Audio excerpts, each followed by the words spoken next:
Hello MSc students.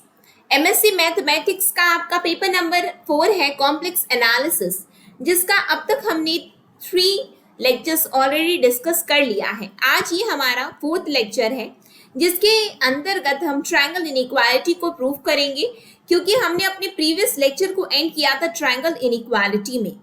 तो चलिए आज की क्लास को हम स्टार्ट करते हैं। क्लास को स्टार्ट करने से पहले यदि आप चैनल में पहली बार आए हैं तो चैनल को सब्सक्राइब कर लीजिए, साथ में बेल नोटिफिकेशन को ऑन रखिए, जिससे हम जो भी वीडियो डालें तो आप तक पहुंचती रहे।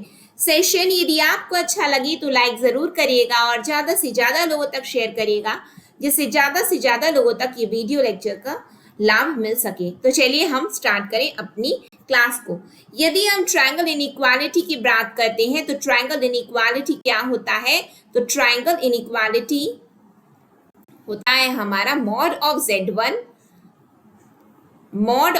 Z1 plus Z2 is less than equal to mod of Z1 plus Z2। इसको हमें क्या करना है?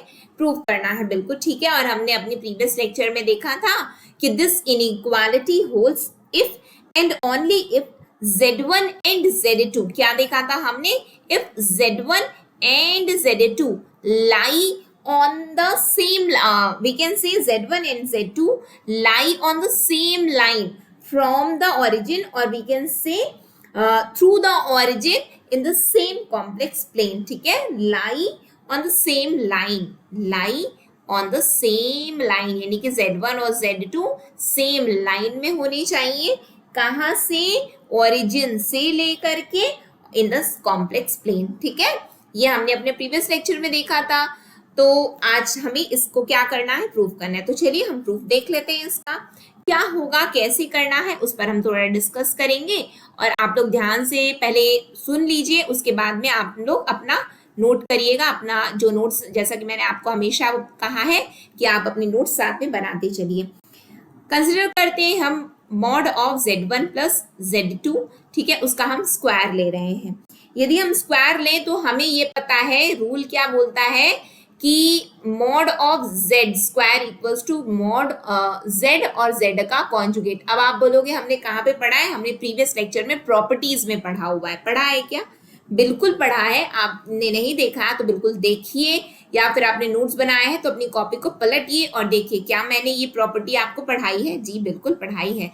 तो अभी मैंने क्या किया है? Z1 प्लस Z2 का स्क्वायर लिया है, यानी कि एक टर्म है ये, जिसको मैंने मॉड में लिया, उसका स्क्वायर कर दिया। उसको मैं कैसे लिख सकती हूँ? Z1 प्लस Z2 और Z1 प्लस Z2 का कॉन्जुगेट लेकर के। ठीक है, यदि इसको मैं आगे सॉल्व करूं तो मुझे ये पता है ये क्या आएगा? Z1 प्लस Z2 आएगा। बिल्कुल ठीक है। और ये प्रॉपर्टी हमें ये पता है कि Z1 प्लस Z2 का यदि हम कॉन्जुगेट ले रहे हैं तो वो रिजल्ट होता है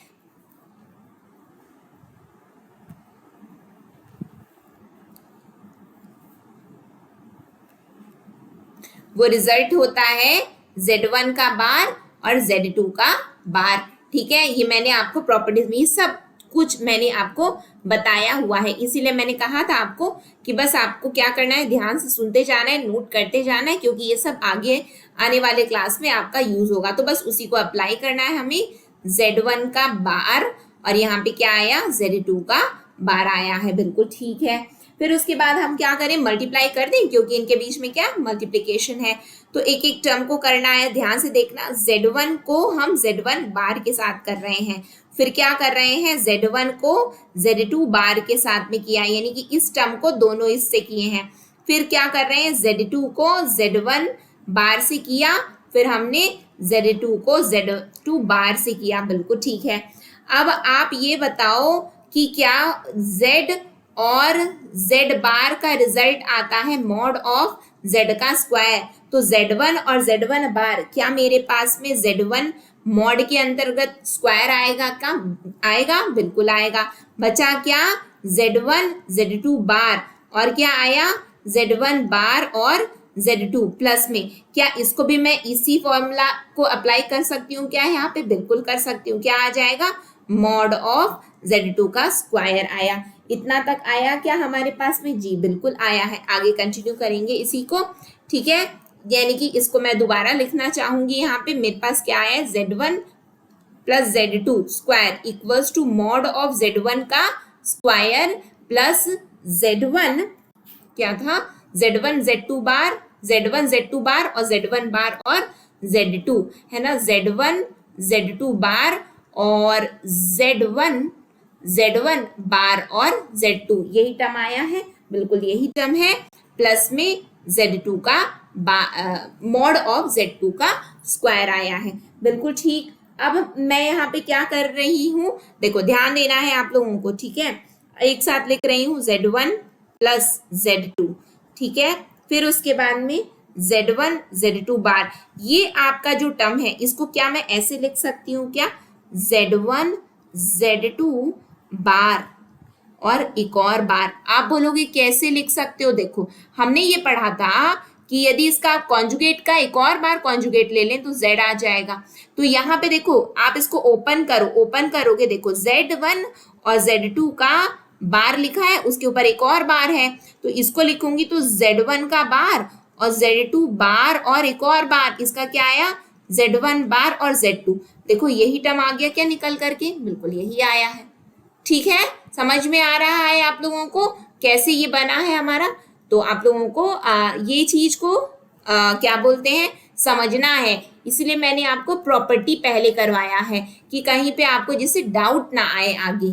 ठीक, इतना तक क्लियर है क्या बातें, चलो आगे बढ़े हम लोग, इतना तक यदि आप लोग को क्लियर है तो अब यहाँ पे हमारा क्या आएगा, अब यहाँ पे वैल्यू आएगी हमारी, देखो क्या आया है, दो वैल्यू आ गया है, एक आया है Z1 Z2 बार और Z1 Z2 बार और उसके ऊपर भी बार लगा हुआ है, बिल्कुल ठीक है, इतने तक, इतना तक टर्म है, बिल्कुल। अब मैं इसको क्या लिखूंगी, ये बराबर हो जाएगा मेरा मॉड ऑफ Z1 का स्क्वायर प्लस Z2 का स्क्वायर प्लस रियल Z, यानी कि real Z 2 times of real of Z1 और Z2 का बार। आप बोलोगे ये कहां से आ गया, अगेन फिर से समझो, यहाँ पे मैं रीजन कहाँ पे लिखूं, नेक्स्ट पेज में रीजन लिखती हूँ इसको, क्योंकि दोबारा फिर लिखूंगी, रीजन को पहले देखो कहां से आया। मैंने आप लोगों को बताया था प्रॉपर्टी के अंतर्गत कि real Z equals to Z plus Z bar upon 2, ये मैंने आपको प्रॉपर्टी में पढ़ाया हुआ है।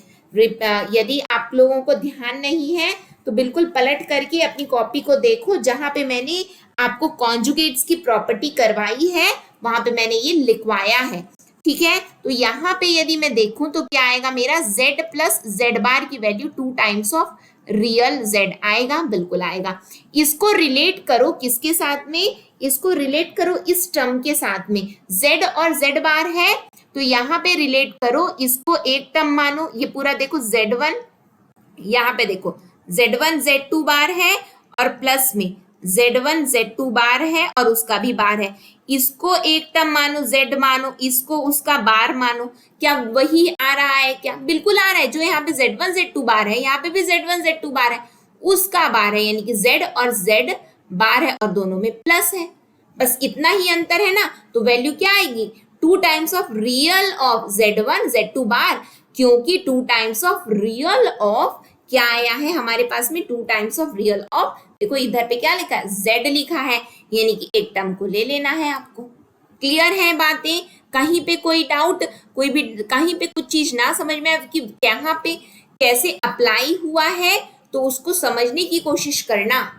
कि कैसे हम यहाँ पे अप्लाई कर रहे हैं रूल को, ठीक है, क्योंकि रूल पर यानी कि प्रॉपर्टी यदि हमें पता है तो ही हमारी चीजें बन पाएंगी, अदरवाइज नहीं बन पाएगा। इसीलिए प्रीवियस लेक्चर में भी मैंने बोला था कि प्रॉपर्टीज ध्यान से देखना है आपको। 2 times of real of Z1 Z2 बार, यहां तक हम लोग आ गए, ठीक है। अब मैं ये यदि आगे बढ़े, यानी कि नेक्स्ट पेज में इसको दोबारा लिखूंगी, यानी कि हमारे पास में अब तक रिजल्ट Z1 प्लस Z2 का स्क्वायर मॉड के अंतर्गत क्या था, Z1 का स्क्वायर और Z2 का स्क्वायर और 2 times of real of Z1 Z2 बार, इतना है, ठीक है। अब आप ये बताओ मेरे को, हमने क्या पढ़ा था, हमने पढ़ा था पिछली प्रॉपर्टीज में, यानी कि लेक्चर नंबर 3 में देखना क्या पढ़ा था हमने, कि real z mod of real z is less than equal to mod of z, is less than equal to mod of z। यानी कि मैंने आपको इसको लिख करके भी बताया था कि इसको बोला क्या जाता है, इसको बोला जाता है the absolute value of real z is less than and equal to mod of z। ठीक है, एब्सोल्यूट वैल्यू है किसकी, real part of a complex number is less than equal to mod of z। ठीक है, तो यानी कि यहाँ पे मैं क्या ले लूं, लेस देन इक्वल टू ले लूं, तो it is less than equal to mod of z1 square plus z2 का square plus 2 mod of z लेना है, मॉड ऑफ z लेना है, यानी कि मेरे पास में वो z के रूप में z1 और z2 का बार है, मैंने ले लिया यहाँ पे। ठीक है, अब इसको क्या करूंगी आगे देखना, अब ये किसके बराबर आ रहा है, ये बराबर आ रहा है z1 का स्क्वायर प्लस z2 का square plus 2 times of mod के अंतर्गत है, तो z1 और z2 अलग अलग कर दिए। ठीक है, बस उसको मल्टीप्लीकेशन में लिखे z1 z2, क्यों, क्योंकि इससे पहले वाली प्रॉपर्टी में मैंने आप लोगों को बताया था कि इसको हम मॉड को कैसे अलग कर सकते हैं, मॉड को हम लोग अलग करके लिख सकते हैं, यानी कि सिंपल रिप्रेजेंटेशनल फॉर्म में है ये।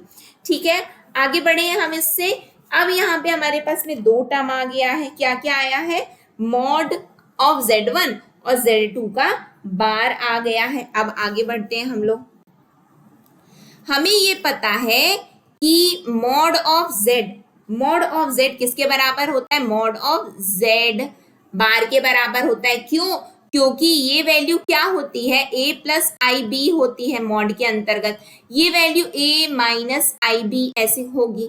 ठीक है, अब वो बाहर आएगी मॉड की माइनस में, यदि आप लोगे तो प्लस होगा।